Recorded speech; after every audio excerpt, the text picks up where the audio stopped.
Before we jump into today's episode, I want to tell you about the Purpose Club. I started the Purpose Club quite some time ago so that I could coach people of all backgrounds. Not everybody has access to coaching, and certainly it can be out of people's price range. So I wanted to create a community where I coach my members each month. And it's incredibly affordable, and I do a deep dive monthly live session and deliver my best techniques, strategies, and habits. And I impart great lessons on leadership, motivation, mindset, abundance, habit installation, and you're creating a lasting legacy. There's free replays in there from all the previous live casts. There's high impact worksheets for you to take home and actually work throughout the month. You'll receive weekly planning emails with actual planners to fill out your week. You'll get a weekly self-evaluation email where you can evaluate yourself on all different levels: relationship, life, business, wealth, career, everything that you want. You'll get weekly journal prompts to really get your mind tuned into that higher level thinking. And also on a monthly basis, you'll get planning worksheets and reflections for your month. So if you would like to learn about it, please get in touch with me or someone in my team. Jump onto Instagram, James Laughlin Official, drop me a DM, or you can email me, james@jjlaughlin.com, or just go to the website, jjlaughlin.com, and check it out. Enjoy the show, and I hope to see some of you guys over in the Purpose Club.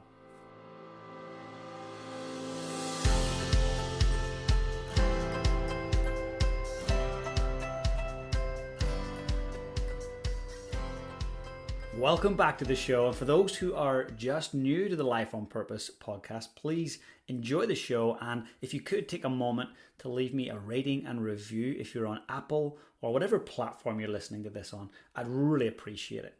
So let's talk about how to improve your EQ. And when we think about EQ, we think about how you relate to others, how others relate to you, rapport, empathy, compassion, understanding. All those words come to mind. And I want to talk about one particular aspect of actually how to develop better EQ. And it's a really simple one. And most of us have been gifted with 2 ears that work really well. And that's a real gift. That's a true gift. So I want you to think about your listening abilities and whether you truly listen, whether you listen to understand, whether you listen to judge, whether you listen for leverage, whether you listen to advise, and really think about the power of listening. And when we think about it, the greatest leaders of all time, one great skill they had was their ability to listen. Nelson Mandela is an amazing leader that I've talked about a lot over the years. I've done quite a bit of study around him and spoke with some of his family members and interviewed them just about how he carried himself and how he developed such an incredible amount of EQ. He was renowned the world over for being able to relate to people, for being able to connect and help and support and help others see things like their blind spots, let them see things they never would have seen if it wasn't for him being able to help them do that. So how did he develop those skills? Well, those skills are innate to all of us. We all have the ability to listen, but we don't all listen in the same manner.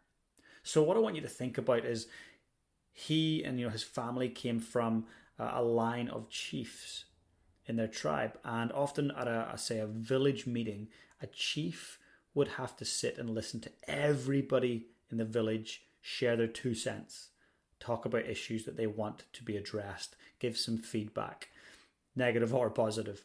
And the chief did not address the village till the end of everyone speaking. So that could have been hours. Chief would simply listen. And at the end, when that chief did speak, there was such power and mana because he had listened fully and intently and hadn't tried to argue or no rebuttal, true listening. And there's power in that. Nelson Mandela really exemplified that in the Western world of politics, where he was renowned for being a really astute listener.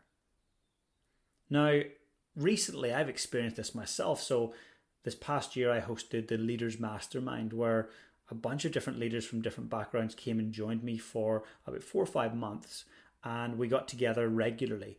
And one of those leaders that joined me was Sam Whitelock. and he's a professional rugby player in New Zealand, one of the best on the planet, I would say. And each time he showed up, he really showed up to listen first and speak last. And that's what he did. He would always listen the most, and he'd be the last to speak. But when he did speak, myself and everyone included really listened, because we knew that he had taken everything that everybody had said in, had processed, and applied his view of the world to the situation. And that was really valuable. And it's a skill, obviously, as a leader that he has developed over the years.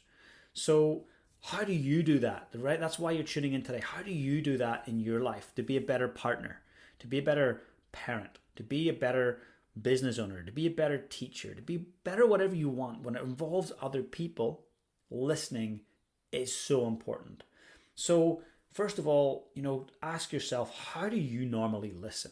So when that person that's close to you, that you spend a lot of time with, when they're speaking, how do you actually listen to them? Is it you listen so that you can answer back and tell them what's on your mind or what your thoughts are about what they're speaking about? Or do you listen with curiosity? Do you listen with a sense of understanding and you're just letting it flow? There's no judgment. Because often when we're listening, we're judging. We are really thinking about what they're saying and weighing it up against our view of the world, right? So that in itself is not truly listening at a deep level. That's just waiting your turn to speak. And how many of us are guilty of that, right? For sure, I've caught myself jumping in to finish off people's sentences. Or, hey, that's cool, but hey, this is my story. And there was a lady recently that I noticed was doing it quite a bit. And I was like, wow, that's really frustrating to be around, right? So when you see other people exemplifying these traits that you don't like to see in yourself, often it can really magnify them to the point where you're like, yeah, I do that, right? So let's think about why it's important to do it, because a lot of us want to jump straight to the, hey, just tell me how to do it. But unless you have an actual deep reason why you want to do it, there's no point. So here's why I think it's really important to develop better listening skills to improve your EQ and your relationships and your level of joy in life. Well, the first one is you're going to develop more influence, right? And influence is not persuasion. You aren't, persuading someone to go and do this or do that because you want them to do it. Influence is leading from the front. It's walking the walk. And when you listen, you really get that person's ear. You really get their buy-in. When you're a good listener, people want to be around you. People feel safe. You create this incredible space where people feel safe. So developing influence starts with listening. Next, you're going to have more compassion, right? The better the listener you become, the more compassionate you're going to be, right? Really thinking about the other person's feelings, really going the extra mile to be there when they really need you to be there. You're going to have more awareness, right? You're going to be able to understand the world outside of your own head by listening to people around you, your friends, your family, your colleagues, your politicians, your athletes, all these different people. You're going to be able to listen to them without judgment, without the need to come back with an answer or a response of any kind. Your awareness of the world will be so much more holistic. And there'll be better outcomes. As you listen better, there's going to be better outcomes, better relationships, less arguments, less combative engagements, more harmonious interactions. Listening is a superpower, and one that if you develop, it's going to really level up the quality of the relationships that you have with yourself, with the people around you, with your clients if you run a business. It's just a really great skill to develop. Now, how are we going to do that? Right. Here's the fun part. You're going to get to actually go and try this today. You could try this right after the podcast. First things first, I always think that there's power in the pause. Write that one down somewhere or scratch it into like a brain tattoo there. There's power in the pause. This took me a long time to discover, And it's still something I consciously work at. When someone says something, hey, so I was thinking about this and I'm going to do this, automatically you want to go back with, I don't think so, or hey, this is what I think, or no, someone's tried that and here's what happened. You don't let there be space. Why? Well, it's awkward. If I was to do this, you probably thought the podcast ended there, right? Something's up. I just paused, right? And it's awkward for a lot of people. Say, oh, I don't like that. I like the rhythm to keep going. But there's power in the pause, because in that space between stimulus and response, that's where you can actually engage your EQ. You can read the room. You can read the person's emotions. Take the time. And maybe in that space, they might add some more. They might fill the space with more content, with more context. So by creating space, you're giving people an opportunity to open up the dialogue, to dig deeper. And it also lets them know that you are listening. Because when you pause after they speak, they know automatically that you're not just jumping in to have your side of the story. You're truly listening and you're giving them more space to speak. So try that in your next conversation. Try that once a day for the next 5 days. Just consciously, when you're listening to someone, say, I'm going to pause at the end of this. And even if you're forcing it to start with, who cares? You're consciously shifting things in the way that you listen. And that pause, during that pause, you don't just need to, count to 10. What you can do is go, okay, what did I just hear there? What value can I add? Or what support can I show? Right? Those are great questions to ask. What did I hear? What value can I add? What support can I show? Right? If you do that, it means that you're going to be listening to understand the other person's situation. You're going to be listening to add value and love and compassion. You're not listening to think, where can I throw my 2 cents in? Where can I show my significance of knowing the answer to this challenge? Most people don't want us to fix them because they're not broken. Most people want us to listen though. And by pausing, you are giving the opportunity to come back in a response in a thoughtful way that serves the person that's speaking, right? And it also gives them an opportunity to step in and add more content or context. So power in the pause, that's the first way. Second way is through curiosity. So one of my favorite ever interviewers was Larry King, right? Larry was amazing at interviewing. Jump on YouTube and check out The Master at Work. And he would always come at it from a real point of curiosity. Charles Darwin was another very curious person, constantly asked questions. But Larry King would talk about, hey, I don't care if the president of the United States or a street sweeper, but like, hey, what's it like to sweep the streets of New York at 4 a.m. when it's quiet? And hey, what's it like to be sitting in the Oval Office with that big button that you can push that could end it all? He would always ask questions that were curious. And that way he would always have an audience. He would always have people wanting to be around him. And the key here, this is the one key, is the word what. When you start to ask what-based questions, you start to get a much different response. You get a deeper conversation that's not surface level. Those are open-ended questions rather than closed questions. Did you have a good day? Yes or no, closed question. Would you like to go for dinner now? Yes or no, closed question. Versus, what was the greatest moment of your day? They can't say yes or no to that. They've got to elaborate. Or, what would you most like for dinner tonight? They've got to elaborate on that, right? So when you think about interacting after you've done your listening and you've paused, when you come back, why not try asking a curious question, a leading question, a what question? What questions are beautiful? Rather than, hey, are you excited for today?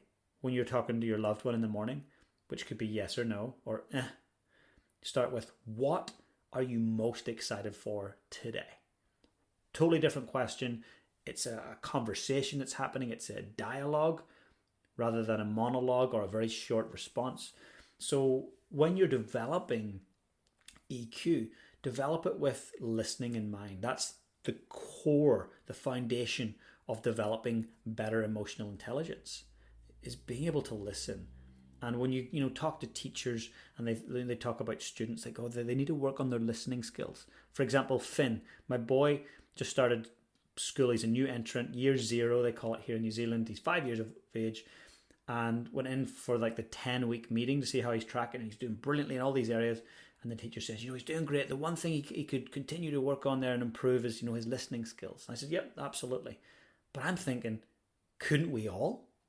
Don't we all need to continually work on that? I mean, if you're the master listener when you finish high school, well, you're 1 in a billion. I think it's a skill of mastery. And I don't believe you can ever become the master of anything, but you can live out mastery. And mastery is the pursuit of excellence. It's the pursuit of becoming the master at that thing, whatever it may be. In this case, it's listening. But in that journey towards it, that's where you develop better EQ skills. That's where you learn to have richer relationships. That's where you see it reflect in the quality of your relationships, the size of your bank balance, the enjoyment that you have in the interactions with others and yourself. So never underestimate the power of simply listening with a curious ear, creating some space, using what-based questions. And think back to someone who you admire that was a great leader. For me, that's Nelson Mandela. He was a great leader, a great listener. For me, in modern day, that's Sam Whitelock, a professional rugby player.